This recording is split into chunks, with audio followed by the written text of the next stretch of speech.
Welcome to County Report this week. I'm Lorna Virgili. Thank you for joining us. The county's MC 311 call center is ready to celebrate its one-year anniversary. Since last summer, it has served thousands of county residents answering questions and requests that range from planning bus routes to bulk trash pickup. Now, MC 311 wants to make sure residents know all they have to offer. Here they answer an average of 2,000 calls per day. That's about 9,300 per week or 38,000 per month. County residents calling to either obtain general information or to place a service request from one of the county's departments. They're going to actually speak to a customer service representative. The customer service representative is going to greet them, welcome them, thank them for calling, and then they're going to ask them to explain the nature of their needs. So what is it that they're calling for? During the last year, MC 311 has serviced customers with all sorts of inquiries, from downed trees after snowstorms to potholes to property tax bills. This is how MC 311 works. You call 311 or visit mc311.com. You ask your question to the customer service representative or place your request online. You will receive an answer over the telephone or electronically.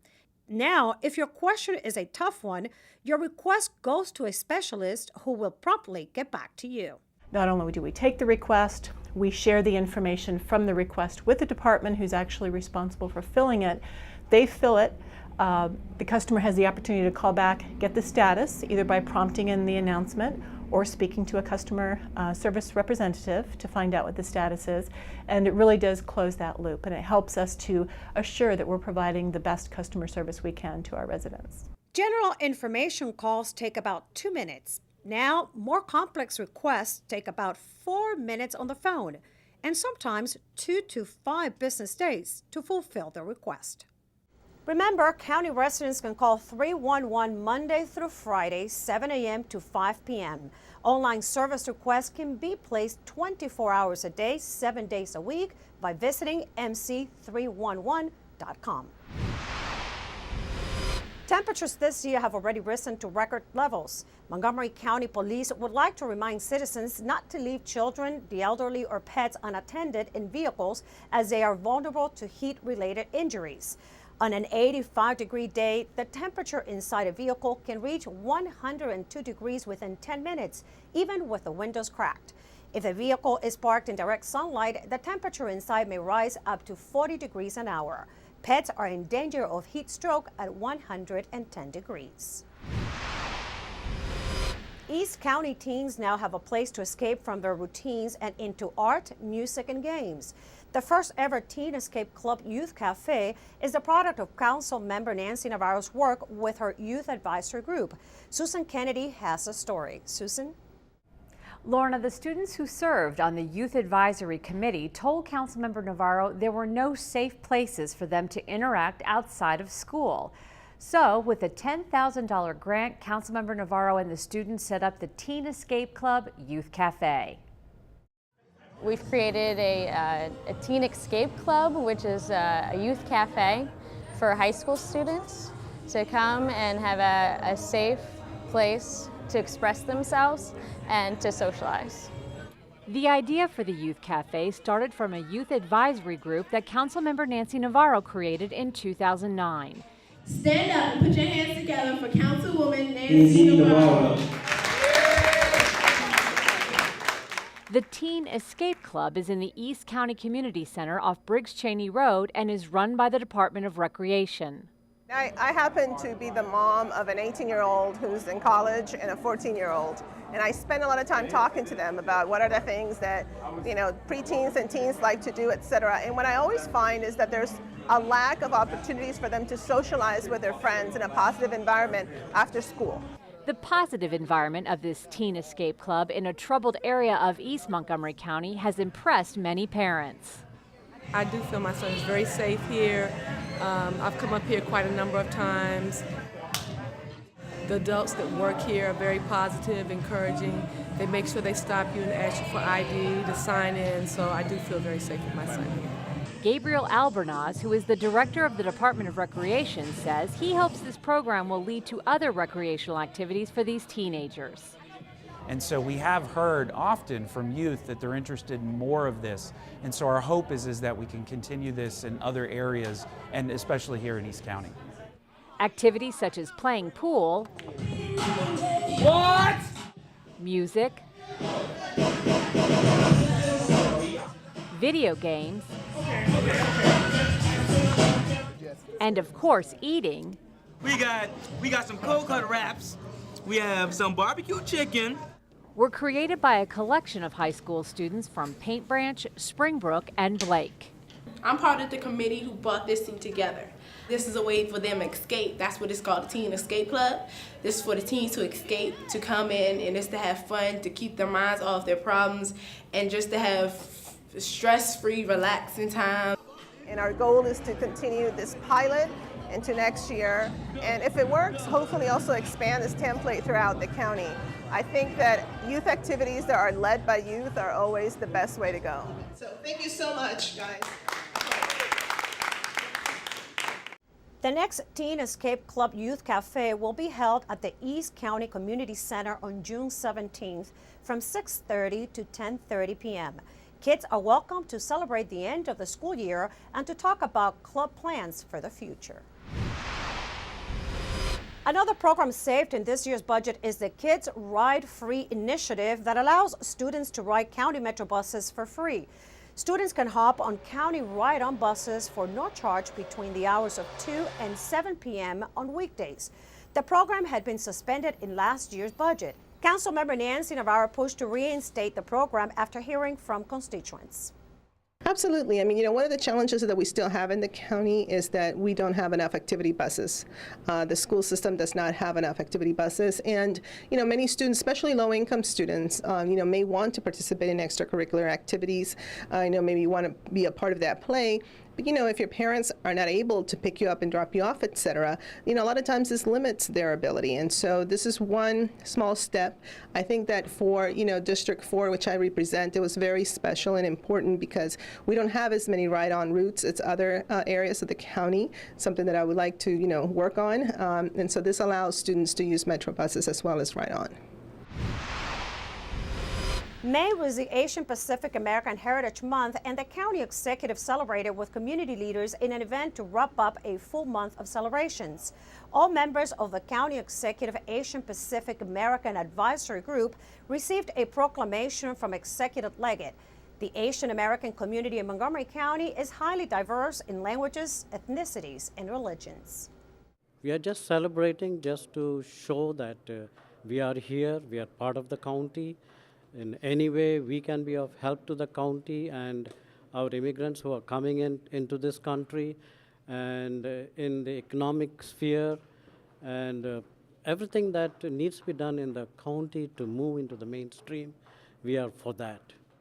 Part of the celebration of the County Executive Building focused on highlighting the importance of providing social services and how the faith communities can be effective partners with government. When we come back, we will get an update from the police department on a pending case. And those parking meters are ready in Bethesda, Silver Spring, and Wheaton. Pay-by-cell parking is almost completely rolled out.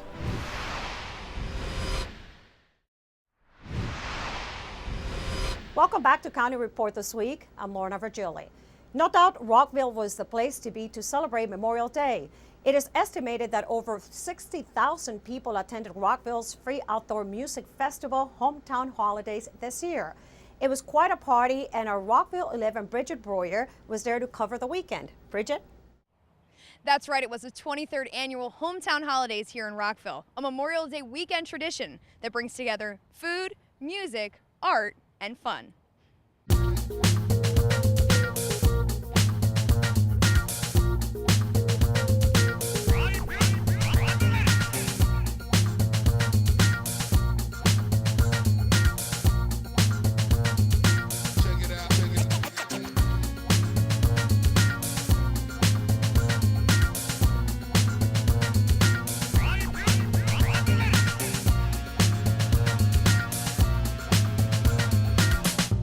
With over 40 bands performing the Taste of Rockville and the Art and Craft Festival, the event was a 3-day outdoor party right in downtown Rockville. The true meaning of the weekend, to honor those who died in service to our country, was punctuated by the speech of Memorial Day Parade Grand Marshal Bob Royce. And just as I bent my head, the German sniper fired a bullet which went in here, and because I had my head bent, it came out through the top of my helmet instead of through my forehead. But it was like getting hit in the head with a sledgehammer, because I went face forward into the ground, sure I'd been hit, and told my buddy behind me, run your hand through my head. And I figured he was going to come out with a handful of blood, but it came out clean. So I jumped up and said, good, I wasn't hit. It was another successful weekend, according to the city's director of Rec and Parks, Bert Hall.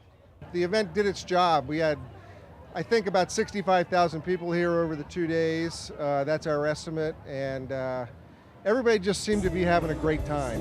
I had a comment from one of the foundation people who worked pretty much all weekend selling drinks, that he was just amazed at the mood and how happy everybody was, and it was just virtually no conflicts, and everybody was nice, and I think everybody really feels good at a festival, and this is a really nice festival. Thank you. And now we go to Officer Rebecca Innocent for an update of the homicide of a 12-year-old girl in Gaithersburg. Officer. Thank you, Lorna. Detectives from the Montgomery County Police Major Crimes Division are investigating a homicide that occurred in Gaithersburg. On May 31st at approximately 7:30 p.m., police responded to a residence in the 700 block of Raven Avenue for the report of a pediatric injury. Once inside the home, police discovered a juvenile female deceased. She has been identified as Jessica Nguyen, age 12. This is obviously a tragic homicide. Are there any further details that you can bring out to the public at this time? It's an active investigation, so certainly all I can say is the detectives are working very hard on this case, and once we do receive more details, we will certainly keep the public informed. Thank you very much, Officer Innocent. Let's go to Tom Pogue from the county's Department of Transportation. The pay-by-cell parking is available in almost all 11,000 county parking meters and garages. Here's Tom with more. Hi, I'm Tom Pogue, Community Relations Manager for the Department of Transportation. Here's an update for Montgomery County. This spring, the county executive announced the expansion of our pay-by-cell phone option for parking meters in Bethesda. Now, crews have converted garage, lot, and on-street meters in downtown Silver Spring. Next, the program will extend the pay-by-cell option to parkers in the Wheaton Parking District. By summer, the popular program will include 11,000 meters in Bethesda, North Bethesda, Silver Spring, Wheaton, and Montgomery Hills. Remember, there is a 35-cent transaction fee for each parking session when you pay with your cell phone. Last month, we told you about Ride-On's 24th annual Give and Ride food drive. Bus passengers helped needy families by donating canned or non-perishable food during the mid-April promotion. The results are in for this year. Patrons contributed a whopping 6,000 pounds of donations to the Manna Food Center in Rockville. Thanks to everyone who participated. For more information on parking options or ride-on service, go to our website at montgomerycountymd.gov/mcdot. We're working to keep you moving. Still to come on County Report this week, tips in funding and sustaining nonprofit organizations. And we will show you a program intended to move scientists from the lab to leadership. We will be right back.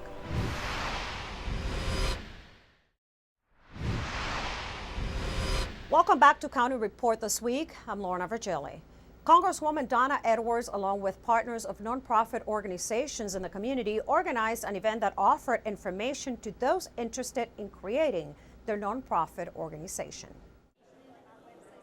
Well, this is our second annual nonprofit forum, and this year we've attracted over 200 nonprofit organizations, along with elements of the federal, state, and local government, private philanthropy, and corporations who really want to be able to fund the needs that are important in our communities, but they want to make sure that there's a robust nonprofit sector able to absorb that funding. The purpose of this forum is to build communities through partnership and nonprofit. AARP has been a proud 2-year supporter of this program as a national nonprofit that works in local communities with nonprofits all across the country. Community Bridges is a nonprofit based here in Silver Spring that works to empower diverse girls to become exceptional students, positive leaders, and healthy young women. When I found out they were doing this and that they wanted us to do a session focused on women and girls, we absolutely wanted to come here and partner with her, because these days the only way to really do work is by partnering with, be it government, schools, and or other nonprofits to carry out the work that's needed in our community. Most of the speakers today are providing not only handouts but access to their listservs, their website information, so that people can follow up to get technical assistance online.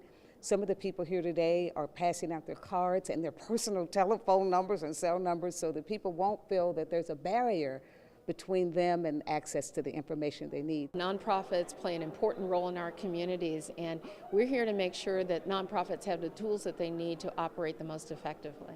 The second annual Nonprofit Organization Forum hosted by Congresswoman Donna Edwards was a total success. It taught its audience how to found, grow, build, and sustain their nonprofit organizations. For Montgomery College Television, I'm Lillian Mess. A pilot project at Montgomery College may help postdocs and scientists move from research into scientific management and leadership. Here's the story. A class of 20 postdoctorates and scientists has graduated from the first Chief Science Officer program. The Chief Science Officer program is something that the FAS Graduate School has put together with Montgomery College and some other organizations to make sure that scientists who are coming from research laboratories and federal laboratories can successfully enter careers at companies and to ensure that their own development occurs successfully in that type of an environment. In this course, scientists are exposed to topics such as leadership training, project management, negotiation, and finance. Scientists are trained to think in terms of leveraging their scientific knowledge in the context of business competencies that are important and valued by industry. And the goal there is that these people are going to become much more attractive candidates, not just to get hired into companies, but then be successful in those careers and be able to develop. The CSO program is being taught at the Germantown campus on Saturdays from 9 a.m. to noon. This is a 12-week course, and the students receive a certificate of completion signed by the National Institute of Health's Foundation for the Advancement of Education in Science and Montgomery College Workforce Development and Continuing Education. It is wonderful to get these postdocs and train them so that they're well versed in talking about their science to business people, to finance people, and to be able to talk about leadership skills, project management, to be able to understand the dynamics of negotiation. Going through the course has been a terrific experience for me. I would say this course exceeded my expectations. Since June is officially Adopt a Shelter Cat Month, our pet of the week is a female cat. Here's Kathy Stanhope from the Humane Society. Hi, this is Kathy Stanhope at the Montgomery County Humane Society with your Pet of the Week. And I am here with a lovely little girl named Perrier. She is a ginger-colored domestic medium-hair cat, about 2 years of age. She's a spayed female. She's very, very sweet. She just loves sitting in laps and she's purring away. She really is a nice cat. And June is your month to adopt a shelter cat. Now, I can't give you the details of what that all entails, but if you give us a call at 240-773-5967 or visit us on the web at mchumane.org, you will find out the details about Adopt a Cat for the month of June, and you'll get a very special deal. So, right, Perrier? So come on down and visit Perrier or another cat just like her, And then you'll go home with your best friend because you really know you want a cat to sit on your lap just like this one. Right, little girl? Coming up, some middle school students are taught to think green in a very innovative way. And we will take you on a flight with butterflies. We will be right back.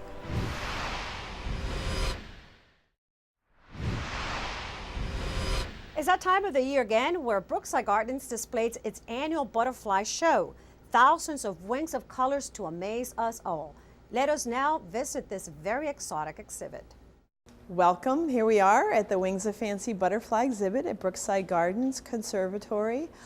Inside this greenhouse, we have butterflies from all over the world flying around freely among plants that provide them with nectar. You can see the entire life cycle of the butterfly when you come here, from eggs to caterpillars to the pupa to the flying adults. We also want you to just enjoy the motion and the color and the just kind of the fantasy land that this greenhouse becomes when it just becomes Butterfly World. So it's really a special event that runs for a limited time from May through mid-September, and it's open every day. A visit to the exhibit is a great thing to do even if you're just a mom and a child, or you've got friends visiting from out of town. But the butterfly exhibit has become a really popular destination for group visits of all kinds. And we do ask that if you are thinking of bringing a group of 15 or more to the butterfly exhibit, that you please call ahead and make a reservation so that we know that you're coming. During May and September, in the mornings from 10 to 1, we have a large number of school groups that make reservations and come and get tours of the exhibit. So make sure that you get a chance to come down and visit, bring your friends and family. It's really an interesting, exciting exhibit, not just for children, but for adults and groups of all ages and kinds. And remember, for all of your gardening tips, visit brooksidegardens.org.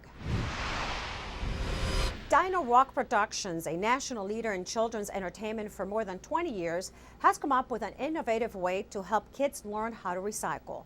NCM visited Takama Park Middle School to find out how. From the moment they are born, they are impacting the world, and the sooner they learn to be conscientious of the environment, the better. Absolutely. You know what? Everybody knows we need more trees. Trees give us. The award-winning Dino Rock production team uses catchy songs and impressive puppets to teach children about protecting our earth and doing things in an environmentally conscious way. What a perfect way to make recycling fun. How did you come up with this idea? Well, actually, it was Ingrid, the puppeteer, who came up with the title, and we worked backwards from the title, Junkyard Pirates.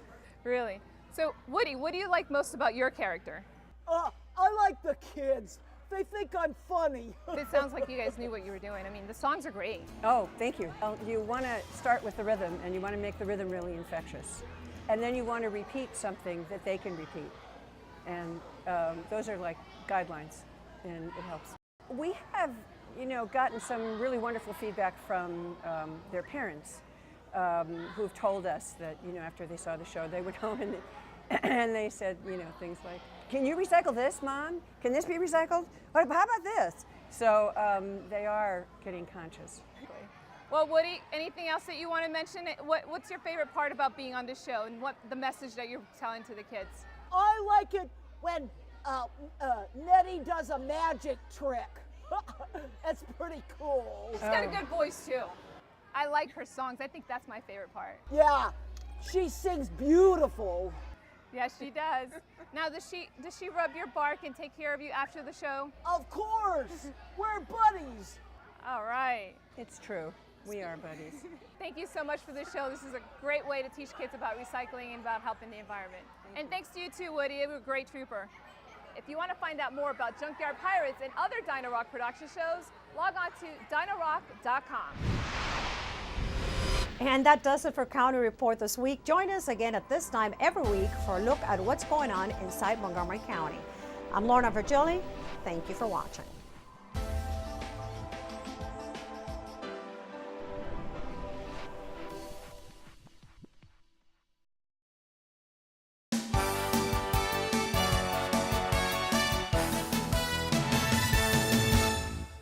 MC students Rahel Kabede and Susan Wu have won the highly competitive Jack Kent Cooke Foundation Undergraduate Transfer Scholarship. The award provides $30,000 each year for school expenses, and MC is one of only 3 community colleges nationwide with 2 winners of the prestigious scholarship. Register your child today for one of over 200 full and half-day MC summer youth programs offered by Workforce Development. Students in grades K through 12 can learn new skills, improve their knowledge, and have fun at the same time in the wide variety of classes offered on all 3 MC campuses. And make sure to check out MC's commencement ceremonies on YouTube. The complete ceremony is available for viewing at youtube.com/Montgomery College. For more information about the endless possibilities at your community college, visit our website at montgomerycollege.edu.